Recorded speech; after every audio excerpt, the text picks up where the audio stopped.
Hello everyone, welcome to another tutorial for EliteGuitarist.com. My name is Ines.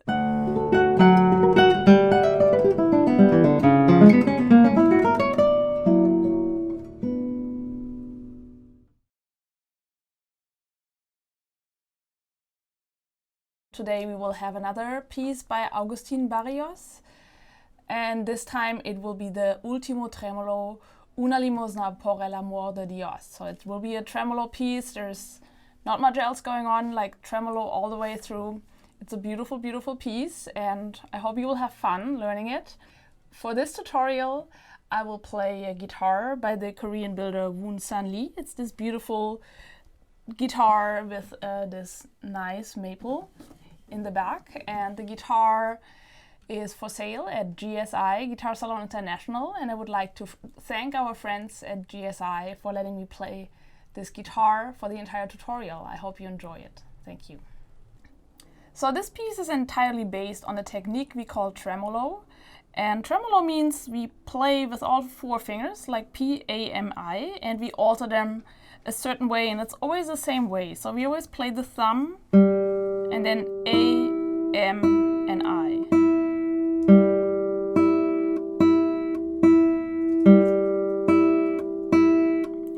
The thumb, in that kind of piece, the thumb is not on the same string as the fingers. So the fingers always play on the E string or on the B string, and the thumb usually takes an arpeggio. So in this piece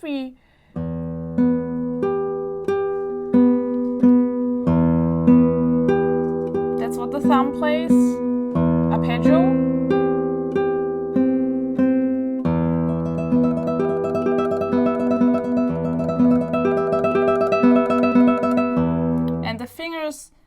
Always come in with this melody note, and this is always the same melody note. And then we switch to a different chord.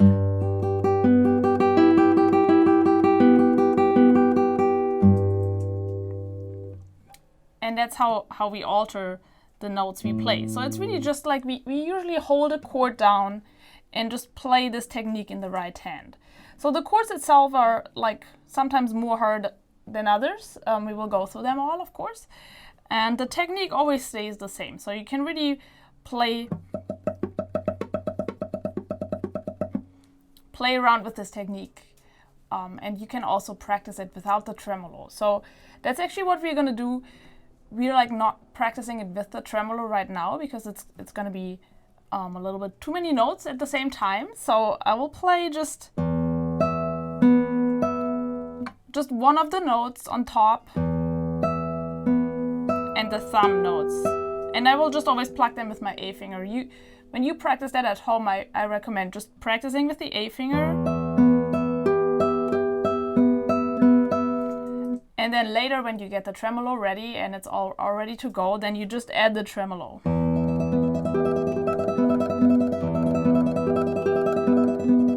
But you shouldn't learn the notes by just adding the tremolo all the time. It will be just confusing, it will be very exhausting for your right hand. It's just easier to learn it, just the notes, just the chord itself, and then you practice the tremolos separately and then put it together. That's just the way to go and really make it a little easier for you to learn.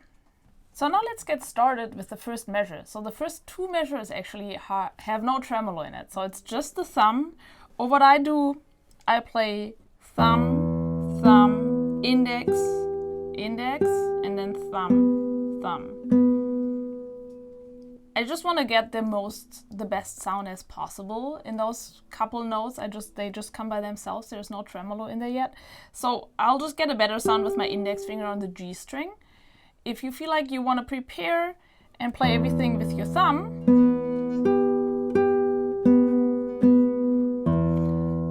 feel like that's better for the preparation to play the whole piece with tremolo, then of course you're welcome to do that.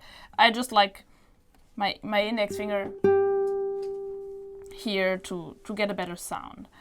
So the notes are just, it's an E. We are like in ninth position here, and then we start with a low E. The piece is in E minor, so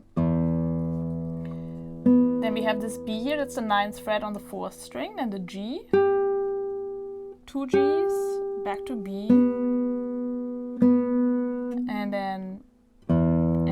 low E, and then our first finger just shifts up to the C on the 10th fret.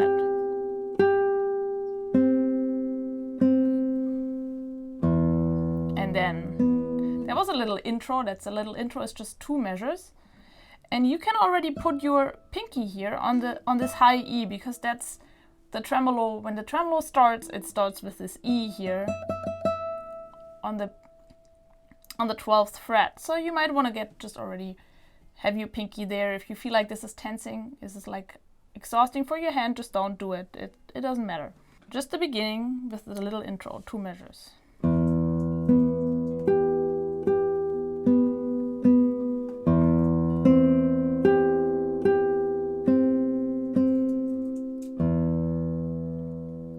So now the tremolo starts. So now we need this pinky.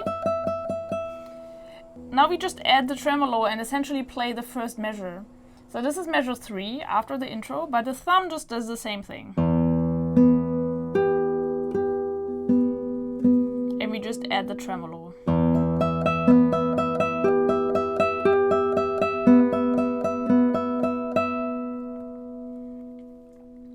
Then in measure 4, we have a big shift. And need this chord. So we are in the 3rd position, bar. The tremolo notes, so the fingers play a high G on the 1st string. So you just bar the 3rd fret. And you don't need to worry about pressing down all strings, but press down the 1st string and the 6th string. And then put your 2nd finger on the 4th fret on the 3rd string on this B, and the pinky goes on the E here on the 5th fret. I use the pinky instead of the 3rd finger just because it's more relaxed, and I can really relax my hand. There will be a lot of bar chords in this piece, so you really want to keep your power and keep being relaxed as long as possible, because there will be moments where you just can't be relaxed and you really have to press, and you will need a lot of power. So in this moment I don't, so I'll just save up all my energy for later. And so measure number 4 would be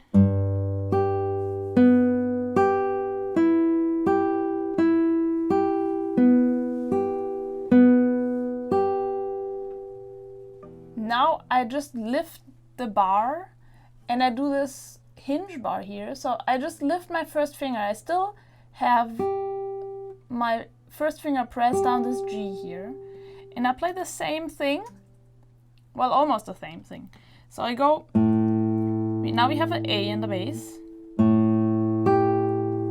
The high note, like the tremolo note, is still this G, so keep this finger down, and instead of the 2nd finger on the B here, we add the 3rd finger on the 5th fret. So we have a C and a E, both on the 5th fret.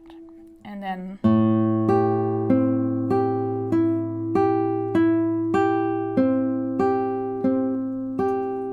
that's measure number 5. So we come from measure 4, we come from this bar.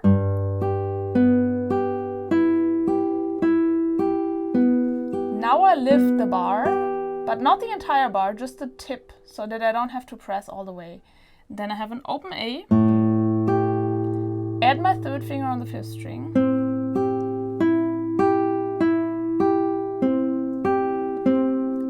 and then I use the open A in measure 6, it's just the open 5th string, and open my hand up to get my 1st finger. It's still like this kind of, I'm still not pressing with the tip of my finger, I'm just pressing with this bar, but I'm not using the whole energy. I'm really just pressing with the side here. So instead of all the notes stay the same, but the melody note, like the tremolo note, shifts to the 2nd fret. So you really have to open up your hand, and that's measure 6.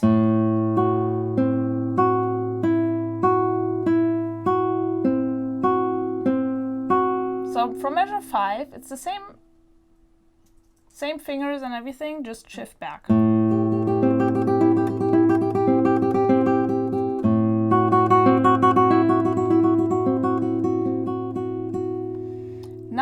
slightly different chord in measure 7. Our first finger goes down, and you really can just curl it.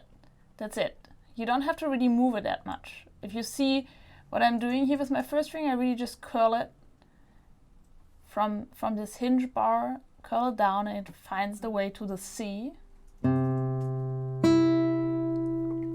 The top note now is just the open E string, so we can relax, no bar, no tension in the hand. So we have the C in the bass, then always open E. The third finger goes on the 4th fret on this F sharp here, and the second finger goes on the A sharp. So it's like a D major chord, just like on different strings, and it doesn't sound like a D major chord, of course, but it's this idea of a chord. So remember, for the D major chord, if you try to play it like with your hand being parallel to the fretboard, it's like really uncomfortable. But as soon as you like move it a little bit to the side, pivot to the side, it will be all comfortable. And that same, you just move it on the A string and the 3rd fret, and that's it. It's the same chord. And it's also pretty relaxed coming from this chord in measure 6, which is not very relaxed because you have to open up the hand. It's a big stretch. I'm just going down with my first finger. My hand is already kind of tilted to the side, so don't move your hand too much. You just find your way and move your fingers very relaxed to this chord. Now measure 7.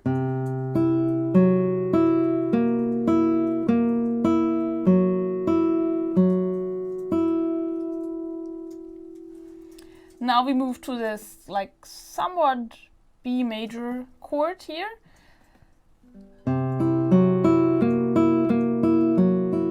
So again, our first finger moves first because that's the bass. We are plucking the first finger first, so always move that one. And then, like, we don't need the second finger, so it's more relaxed, and we don't need the bar, but that's the note. So it's really just this B major chord. And this is also where the tremolo for the first time shifts to the 2nd string. So before we had all fingers always plucking the high E string. Now for the B major, we need to shift down to the, just very short, just those, it's just one beat essentially. We are plucking the 2nd string with the fingers. And that's it. Now we are already moving back, so it's all still measure 8. You start on the 2nd string. Now it's a lot of open strings, but the bass note is a C sharp, so 4th fret. And then your fingers already moved back to the E. And then here it's an open B in the bass, and I really use the open B. You can, if you don't get a good sound on your B string with your thumb, you can use the 3rd finger and get the B on the 3rd string. I use the open string just to relax my hand. Again, I'll use every opportunity to relax my hand in this piece just because it's so long and it's exhausting for my hand. And we are just in measure 8, so don't waste energy here. So again, measure 8 is then B major. 2nd finger goes to the C sharp here. High E now. Open B string. Now we move down, just shift down to the 1st position. The good thing is about using the open strings, now you have time to shift down. It's all open here. So again, this is the last beat of measure 8. We have a D sharp here. Open B, shift up with your pinky, so you want to lift it a little bit. You can slide up, but it really depends on your guitar and also the way you hear this piece. I usually lift. I don't want to hear this slide. I don't want to hear like a glissando. I don't want to hear this. If you like that kind of sound in this music, which a lot of people do, then you, by all means, do it. I lift just a little bit so that I don't get the glissando, but I'm still sliding on the string. So don't lift your finger, don't jump up, you really slide up. And then we are essentially in the third position. So your pinky is on the 5th fret, low E in the bass, this is measure 9. Then F sharp with the 2nd finger, then C twice and F sharp twice.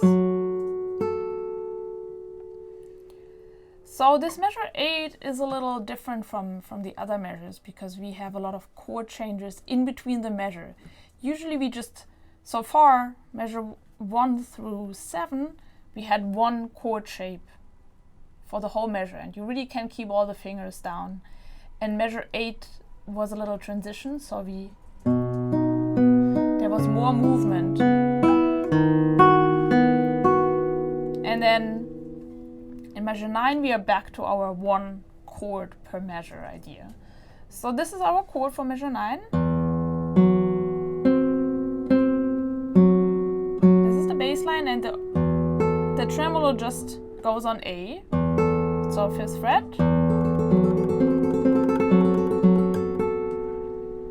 This is still a suspended chord. And the resolution comes in measure 10. So we have an E in the bass. Then our first finger goes on G. Our third finger goes on G. And the second finger goes on B. So we are really in the third position, holding this chord. The E in the bass makes it looks a little bit like a G major chord, but we have an E in bass and there's no D, so it's really an E minor chord.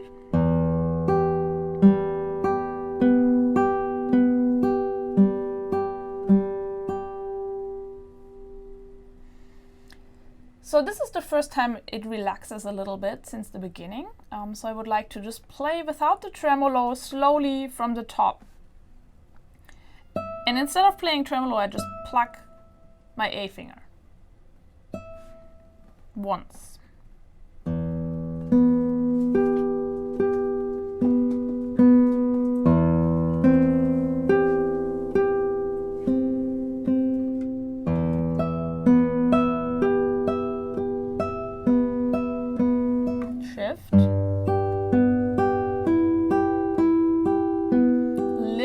Bar, but not the whole bar, just the tip. And open the hand.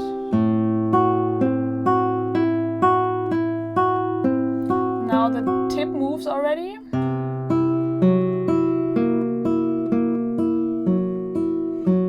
B major.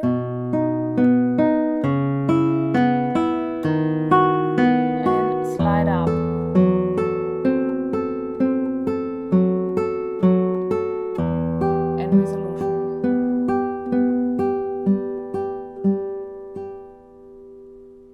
So those are the first 10 measures, the first idea. And one thing I haven't talked about is this big shift just right in the beginning, after the first tremolo measure. This shift goes all the way from the 9th position to the 3rd position, and there's not much time. We are playing so fast, we are playing tremolo all the time, so you don't have much time to shift. So a good idea here for a big shift like that is I'll take my elbow and move it up a little bit, so that I'm just kind of like snap my hand after, and like so that makes the shift a lot faster. Instead of just moving the hand up, I'll go ahead with my elbow and then bring my hand in the 3rd position, which is, I don't always do that with those kind of shifts, but in this case it's also, since the bar is there, I'm already pretty stable, and that just makes it a lot faster. So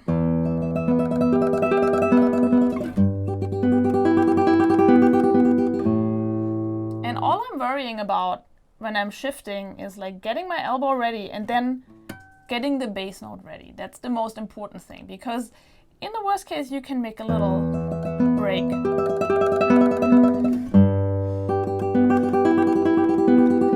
That would be way too long, and you don't want to always do that when you have a shift. That happens a lot in this piece. We shift a lot, and it's an easy trick to get by those big shifts. And I do that sometimes, but I try not to overdo it, of course. But this is always a good opportunity to get your fingers set up ready. And yeah, get it as smooth as possible, but you always have the option to just play this note just a tiny little bit longer and then come in with the tremolo. And it still will flow nicely. So get your elbow up and then make sure you hit this G, get the bar down first, and then the other notes will follow. Other than that, it's the beginning is pretty manageable in terms of getting it smooth, and just keep moving your fingers ahead. So when you have an open bass string before the tremolo starts, that's the moment where you want to switch your chord. So you always play the bass note first and then switch to the next chord. That's why you get it really connected.